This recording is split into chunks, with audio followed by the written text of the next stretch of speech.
Ali karamallahu wajhah, sesungguhnya Nabi Muhammad di akhir hayat beliau, pada detik-detik terakhir nafas beliau, aku melihat beliau menggerakkan bibirnya dengan 2 kali gerakan. Ketika itu aku mendekatkan telingaku. Ketika aku mendekatkan telingaku, aku mendengar beliau berkata, ummati, ummati, kata beliau. Ketika itu saudara-saudara, ketika itu Allah berkata kepada Jibril, wahai Jibril, engkau turun, beritahu kepada Muhammad bahwasanya aku memberikan kepada dia 2 pilihan. Apakah dia akan memilihku atau dia memilih dunia? Kalau dia memilih dunia, akan aku panjangkan umurnya. Kalau dia memilihku, katakan kepadanya akan datang kematiannya pada hari ini. Datang Jibril membawa pesan tersebut, kemudian disampaikan kepada Nabi. Kata Nabi, wahai Jibril, sampaikan kepada Allah bahwasanya aku lebih memilih Allah subhanahu wa ta'ala. Kehidupan yang sebenarnya bagiku bukan dunia. Kehidupan yang sebenarnya bagiku ketika ruhku berpindah berjumpa kepada Allah subhanahu wa ta'ala. Akhirnya saudara-saudara, datanglah Israel.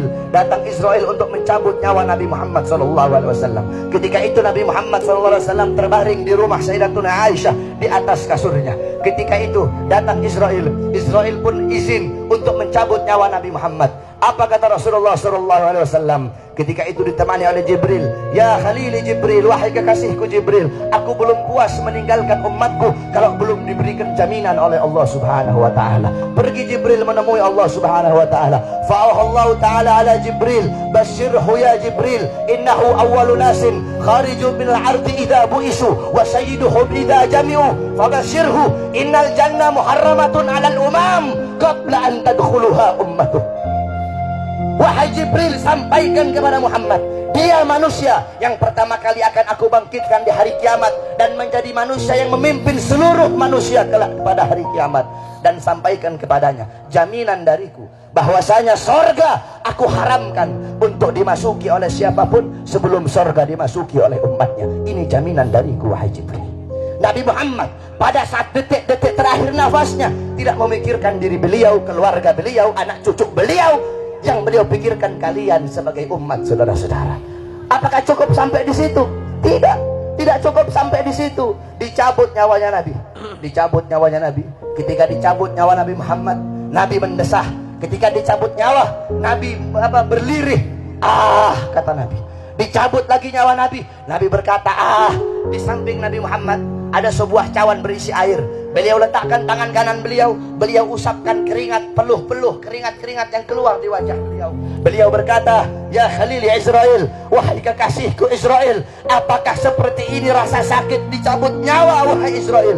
Saudara-saudara, Nabi Muhammad yang sholat sampai kakinya bengkak, Nabi Muhammad yang sholat sampai kakinya keluar nanah, merasakan sakit ketika dicabut nyawa. Bagaimana dengan orang-orang yang lalai dari sholatnya, saudara-saudara? Nabi Muhammad, manusia yang paling mulia, khairul khalqillah, khairul wafa, wa bahrus safa, merasakan sakit ketika dicabut nyawa. Bagaimana dengan para pendosa? Bagaimana dengan orang-orang yang durhaka kepada Allah subhanahu wa ta'ala? Dicabut nyawa Nabi Muhammad SAW. Kata beliau, apakah seperti ini rasa sakit dicabut nyawa? Kemudian Israel pun berkata, iya ya Rasulullah, seperti inilah rasa sakit dicabut nyawa. Kemudian Israel berkata, Rasulullah berkata, wahai Israel, apakah rasa sakit seperti ini juga yang nanti akan dialami oleh umatku? Apa kata Israel? Iya ya Rasulullah, rasa sakit seperti inilah yang nanti akan dialami oleh umatmu. Mendengar itu Nabi Muhammad menangis. Itu tangisan terakhir Nabi Muhammad. Itu tangisan air matanya Nabi yang terakhir sebelum beliau wafat.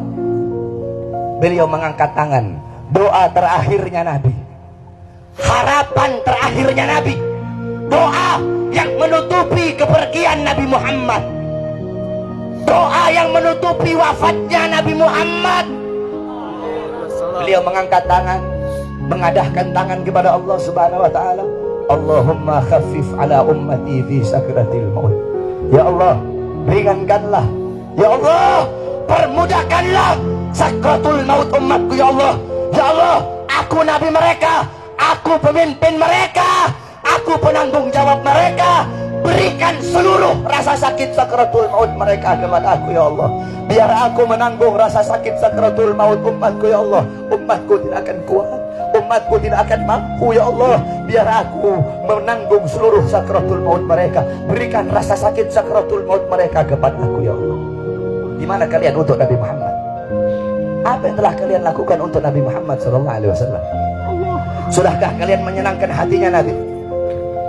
Sudahkah kalian mengorbankan jiwa, nyawa, darah, harta kalian untuk Nabi Muhammad SAW? Para sahabat-sahabatnya Nabi mengorbankan jiwanya, nyawanya, darahnya, hartanya. Sumayyah, wanita yang tua renta, dipaksa keluar dari ajarannya Nabi. Dikubur setengah badan, ditombak, keluar isi perutnya, dicambuk. Hei Sumayyah, keluar kamu dari ajaran Nabi. Apakah Sumayyah lebih memilih kesenangan dunia? Apakah Sumayyah lebih memilih kebebasan dunia? Sumayyah lebih memilih mati daripada harus meninggalkan ajaran Nabi Muhammad. Allahu Akbar. Bilal ibn Rabah dikasih batu yang besar, dicambuk, dipaksa keluar, dipaksa meninggalkan Nabi, meninggalkan syariat Nabi, meninggalkan Al-Qur'annya Nabi. Apakah Bilal lebih memilih kesenangan dunia? Apakah Bilal lebih memilih kebebasan dunia? Apa kata Bilal? Walaupun tubuhku dipotong-potong menjadi bagian-bagian yang kecil untuk menghentikan kecintaanku kepada Nabi, dengan dipotong-potong tidak akan berhenti kecintaanku, malah dengan dipotong-potong hanya akan menambahkan kecintaanku kepada baginda Nabi besar. Allahu Akbar. Setelah Nabi Muhammad SAW wafat, para sahabat itu tidak ada gairah hidup, saudara-saudara. Ada seorang wanita yang dimana galat li Aisyah, ya Aisyah, ikshif li qabrin Nabi. Wahai Aisyah, hingkapkan, bukakan bagiku kuburnya Nabi. Dibuka kuburnya Nabi. Masuk ini perempuan di depan kuburnya Nabi. Fabakat hatta matat. Itu wanita menangis depan kuburnya Nabi sampai dia mati saat